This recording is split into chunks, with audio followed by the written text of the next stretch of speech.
E diz a palavra do Senhor que esta mulher, na sua angústia, descobriu na sua nobreza que a única pessoa que poderia escutá-la era o próprio Deus, sem representante, sem sacerdócio, sem sacerdotalismo nenhum. Ela disse, não, eu quero eu mesmo falar com Deus.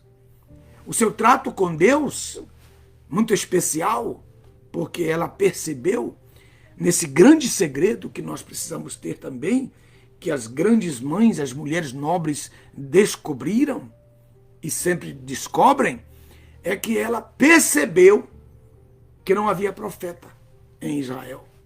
Ela percebeu que a palavra do Senhor era rara naqueles dias. Ela percebeu que as visões não existiam nesses dias. Por isso o povo estava corrompido. Como diz a palavra do Senhor Jesus, não havendo profecia, o povo se corrompe. Se você proibir os profetas na sua congregação, prepare-se para a sua própria corrupção. Então, ela percebeu no mundo em que ela vivia que Deus precisava, Deus tinha um problema, que Deus tinha uma necessidade, e que a grande necessidade de Deus era exatamente um profeta. Percebendo isto, ela correu para o templo. No templo, ela começou a fazer uma associação, tentou jogar na mesa de Deus uma associação. Deus, percebi que tu não tens algo e que tu precisas muito mais do que eu preciso.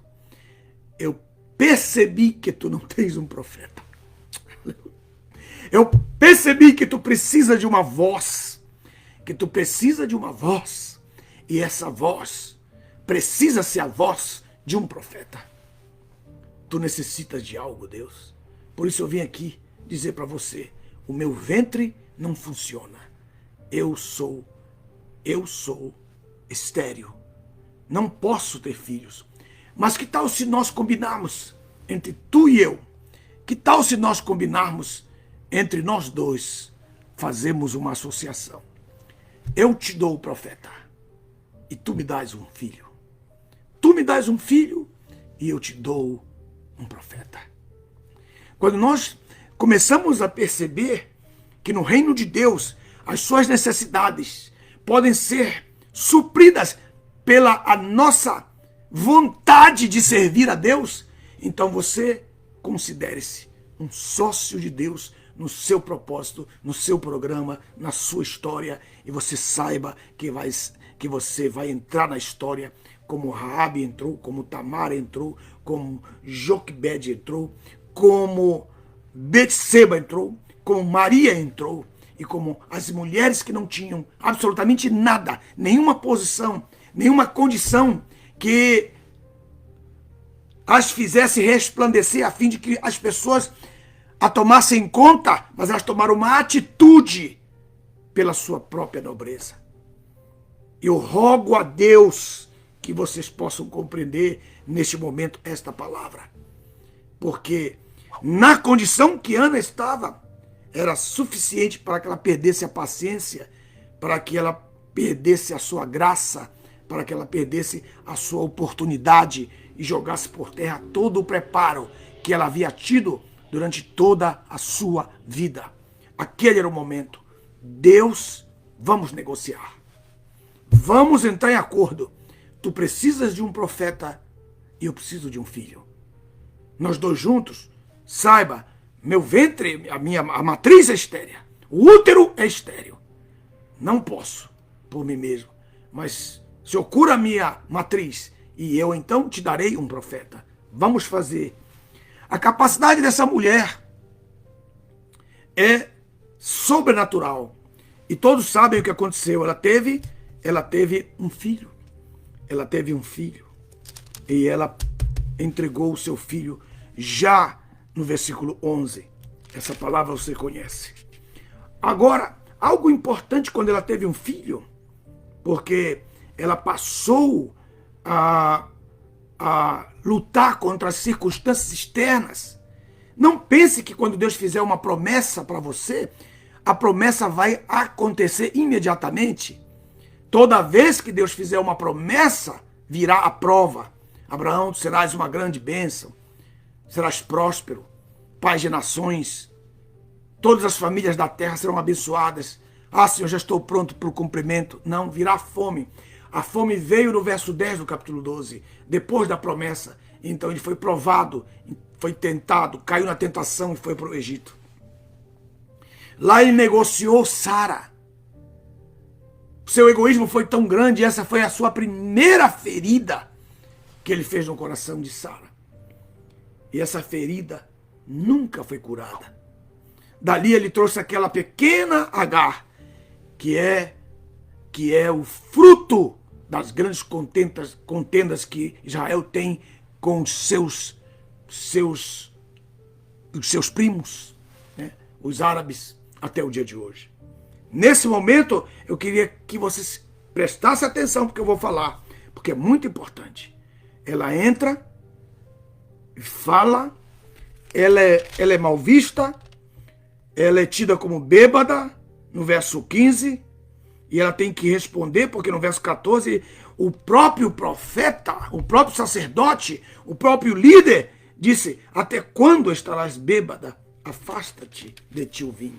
As pessoas confundem a tua aflição, o teu sofrimento, a tua angústia com os prazeres negativos desta vida.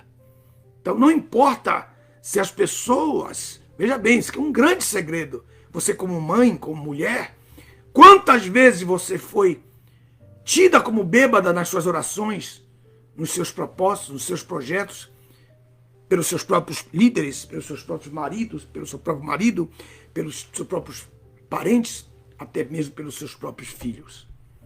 E isso é tão real aqui que ela então diz, não, eu estou apenas fazendo algo. No verso 16, ele disse, não pense que a tua serva é filha de Belial. Então ele mostra que quem bebe, quem se embebeda e quem se embebeda e perde totalmente a razão pelo vinho, ele se torna um filho de Belial. Isso é bíblico, isso é bíblico. Aí ele diz assim, pois dos meus abundantes sofrimentos, estou lendo a Bíblia de Nelson, Bíblia Agenda, Bíblia que eu amo, que eu gosto demais. E ele diz assim, pois dos meus abundantes sofrimentos e de meus desgostos tenho falado até agora. E aí o verso 17, então respondeu-lhe Eli dizendo, vai em paz e o Deus de Israel te conceda a graça que lhe pediste.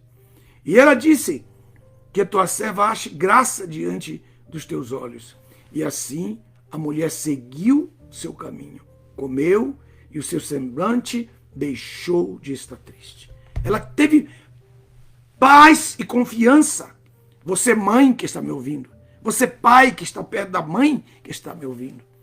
Essa paz, ela só é alcançada a partir do momento em que você abundantemente derrama a sua alma nos pés do Senhor. Quando você chama a sua amiga, você vai voltar triste. Quando você chama uma pessoa qualquer que não tem capacidade para representar Deus e trazer uma palavra de bênção sobre a sua vida, você voltará triste para a sua vida. Mas ela voltou já não mais triste. E diz o texto que o Senhor ouviu o clamor. O Senhor lembrou dela no princípio e no fim do verso 19. E o verso 20 diz assim, aconteceu que no tempo determinado, isto é, da vida, o mesmo que Deus falou para Abraão, no tempo determinado da vida virei a ti, que é o tempo normal da gestação, até se cumprir os momentos para dar à luz, diz assim, conheceu Eucana, a Ana, sua mulher, e o Senhor se lembrou dela. E aconteceu que no tempo determinado, Ana concebeu e teve um filho, e pôs o nome Samuel, que quer dizer ouvido de Deus, ouvido por Deus, dizendo, porque eu o pedi ao Senhor Jeová. E o verso 21 diz, e subiu aquele homem, Eucana, com toda a sua casa, perante o Senhor, para oferecer-lhe o sacrifício anual e pagar o voto.